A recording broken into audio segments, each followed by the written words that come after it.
Қайтадан қосылды ма? Құрметті желі қолданушылары, біз сұхбатымызды ары қарай жалғастырамыз. Қыдырберді Әндірұлы, жоғарыда айтып өттіңіз, енді негізінен ауданның белсенділері көтеретін мәселенің бірі ол АСП мәселесі, әлеуметтік төлемдер. Жалпы енді мына пандемия, коронавирус кезінде сіздің ауданда қанша адам осы атаулы әлеуметтік көмекке алды? Енді бұл жерде қазіргі жалпы аудан бойынша әлеуметтік көмек тағайындау бағытында жұмыстар жасалынып жатыр. Соның ішінде жыл басынан бері 260 отбасы қамтылған, 52 отбасына тиісті қаражаттар бөлінді. Енді жалпы елімізде жарияланған төтенше жағдайларға байланысты коммуналдық төлемдерді төлеу бағытында да жұмыстар жүргізілді. Соның ішінде 2502 отбасыға жаңағы коммуналдық төлемдер, соның ішінде газ аймаққа және электр энергиясын тұтынған үшін тиісті қаражаттар бөлінді. 15 мың теңге көлемінде. 15 мың төлемде, 2502 отбасы осы мүмкіндікті пайдаланды. Сонымен қатар жаңа айтқанда 5567 теңге төлеу бағытында 3791 отбасы осы мүмкіндікті пайдаланды. Жалпы Қарақия ауданы бойынша тазалық мәселесі қалай? Енді тазалық мәселесі бүгінгі күні негізгі сұрақтың бірі. Енді жалпы сөзіңіз бөлейін, мына жерде желі қолданушысы мынандай өзінің сұрағын қалдырыпты. Жалғас Адай дейді. Ешқандай да тазалық жоқ, тұрған жерлер қоқыс, салафандар, бір реттік ыдыстар, темекі қалдығы бәрі бар, шашылып жатыр, әр көріп тұрған жерде қоқыс дейді. Бұл қай жерде айтып отыр екен, егер не болса, бұл порт құрықта айтып отыр ма екен? Жалғас Адай есімді желі қолданушысы. Енді жалпы аудандағы тазалық мәселесіне тоқталып өтсеңіз. Енді ол өзекті мәселе. Қазір жалпы облыс әкімі де осы әрбір жиналыстарда осы тазалық мәселесіне көңіл бөледі. Енді елді мекендердің әрбір тазалық бағытына жаңа тиісті қызмет көрсететін мекеме бар. Соның аясында жұмыстар жасалынып жатыр. Енді мен егер жаңағы әлеуметтік желіде қойып отқан азаматшаның сұрағы, мен құрық паромдық кешенінің бағытында қазір жүк көліктерінің тұрған жерде отырмын деп ойлап отырмын. Сондықтан ол маңында қазір біздің осы кешегі аптада сол маңда тазалық жұмыстарын жүргізу үшін мердігер мекемемен қазір келісімшартқа отырды, құрық паромдық әкімшілігі тарапынан. Сондықтан алдағы уақытта ол мәселе шешімін табады. Енді бүгінгі күні ауылдың әкімінің тиісті жауапты қызметкерлері сол күнара барып тазалық жұмыстарын жүргізіп жатыр. Бек Мұхамбет есімді желі қолданушысы: ассалаумағалейкум ағайын, аудан әкімі Беков мырзаға, ауыл әкімі Салиқовқа дейді. Кеше ауыл тұрғыны Ерсай мекемесіне қарасты Бастау жатақханасы өз аймағының сыртқы бетіне, яғни тұрғындардың үйінің айналасын лас су төгіп ластап жатыр деп көмек сұрап хабарласқан болатын. Кеше сол жерге полиция қызметкерімен ауыл әкімі келіп, өз көздерімен көріп шарасын аламыз деп уәделеп берді. Қазір тағы тұрғындар хабарласып жатыр. Түнімен маса жатқызатын емес, осы лас судан кейін деп тұрғындардың талабы осы жерде. Енді Бастау жатақхана басшылығына айтып, лас суды тазалатса дейді. Бұл мәселе осы өткен аптада, өткен жексенбіде болған болу керек. Мен ол жерге басында да барып қарадық, ауыл әкімі де білет. Осы біздің Бек Мұхамбет осы жерде жаңағы тікелей эфир жүргізген болатын. Ол жерге біздің тиісті ішкі істер органы қызметкерлері де басына барып қарады. Бастау компаниясының әкімшілікке жауап беретін сұрағы бойынша тиісті мамандары тиісті жауаптарын берді. Онда жаңағы құдықты тазалаудан шыққан суды төккен дәлелдеп отыр.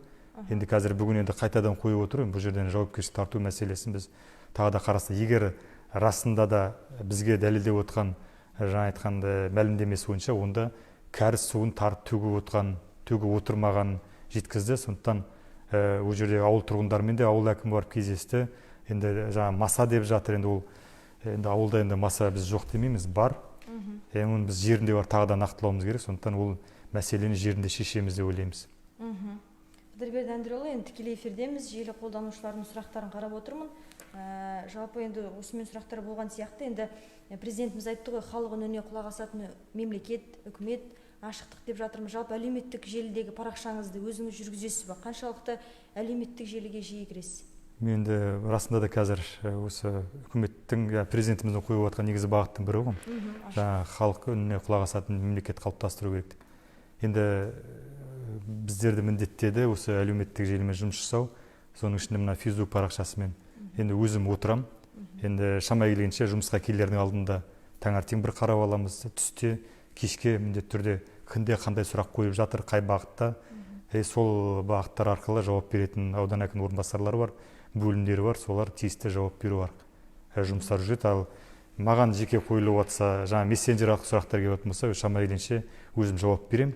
Мәселелерін немесе қабылдауға шақырам, немесе телефонын алып өзіне тікелей байланысқа шығу арқылы нақты сұрақтарды шешу бағытында жұмыстар жүргіземіз. Енді жалпы ашық әкімдік деп өздеріңіз бастап жатсыз. Енді оның алдында біздер осы халыққа қызмет көрсету бағытында аудан әкімдігі тарапынан да біраз жұмыстар жүргізілді. Соның ішінде осы аудан әкімінің әлеуметтік мәселелер жөніндегі орынбасары төменгі қабатта көшірілді, open space форматта. Жаңағы енді ашықтық, ол енді терезесі толық айналасы ашық болмауымен есігі жаңағы әйнектен орнатылды. Енді кім кіріп шығып жатыр бәрін көріп, осы төменде қабылдау келіп жатқан азаматтарды дер мезетте қабылдап түсіндіру жұмыстарын жүреді. Сондай-ақ жаңа адалдық алаңының жаңа кабинеті ашылды. Енді қазір алдағы мақсат қазір қойып отқан ашық акимат ғимаратын жұмысы жүзеге асыру. Оған қазір тиісті жаңағы эскизіміз дайын. Енді ол да жеңіл құрастырылатын жаңа ғимарат есебінде қарастырып отырмыз. Енді қазір тиісті қаражаттар бөлініп, және бір кейбір мәселелер болып отыр. Тиісті жаңа айтқан спонсор мәселесімен. Соның аясында біздер осы акиматтың жанынан осы сервистік әкімдік жаңа қызмет көрсететін ғимаратты ашамызды көздеп отырмыз. Енді оны біз негізгі осы қыркүйек айында жасауды тапсырма беріп отыр. Соның аясында біздер қазір жұмыстар жасап жатырмыз. Енді болмай жатқан жағдайда, тиісті қаражат бөлінбеген жағдайда жыл аяғына дейін осы әкімдік, жаңа ашық әкімдік ғимаратын салатын боламыз. Талғат Алибаев Қыдырберді мырзаға бақытты отбасы бағдарламасы қашан басталады екен, және де үй құрылысы тағы да салына ма дейді.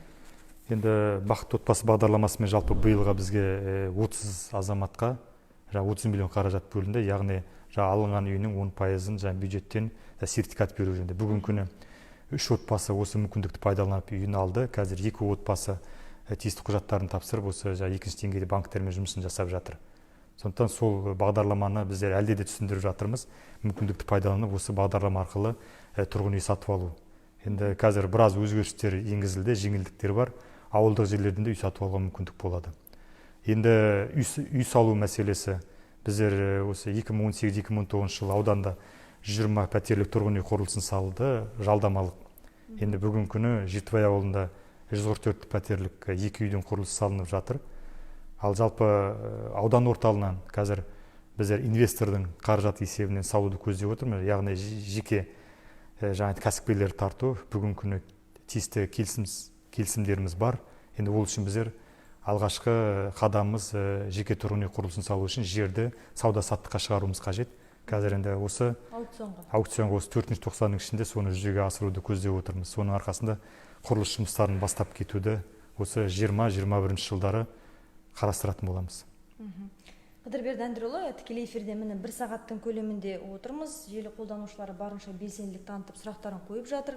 Енді осымен сұрақтар болған сияқты бізде түйіндейік. Енді тағы да құрметті желі қолданушылары, аудан әкіміне қояр сауалдарыңыз болса, міндетті түрде тікелей эфирде сақтаймыз. Осы посттың астына сұрақтарыңызды қалдырсаңыздар, Қыдырберді Әндірұлы бастаған топ сіздің сұрақтарыңызды жауапсыз қалдырмайды деген ойдамын. Сізге рахмет айтамын, уақытыңызды бөліп, бүгінгі тікелей эфирге шығып, халықпен бетпе-бет жүздесуге келгеніңізге, жұмысыңызға табыстар тілейміз. Абыройыңыз арта берсін. Рахмет. Осымен түйіндейміз. Жақсылықта жолығайық, аман сау болыңыздар.